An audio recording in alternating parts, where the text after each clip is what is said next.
ఉదాసీనవ దాసీనో గుణైర్యో న విచాల్యతే గుణా వర్తంత ఇత్యేవ యో అవతిష్టతి నేంగతే. భగవద్గీత విజ్ఞాన యోగము. అంటే ఇక్కడ గుణాతీతుని యొక్క లక్షణాలు చెప్పబడుతున్నాయి. అందరూ కూడా బాగా అర్థం చేసుకోండి.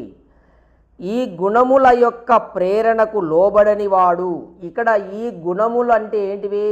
సత్వము, రజస్సు, తమస్సు. ఈ మూడు గుణాలకు లోబడని, అంటే వాటి ప్రేరణకు లోబడని వాడు.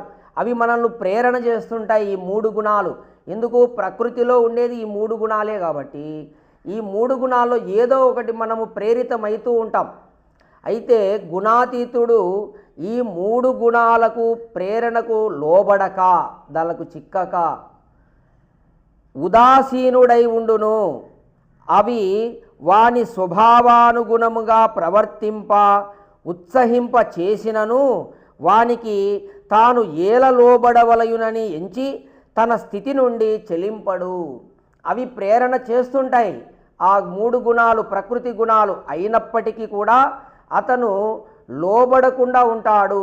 లోబడకుండా ఉండి చెలింపకుండా తనలోనే తాను ఉంటాడు. ఉదాసీనుడై ఉంటాడు.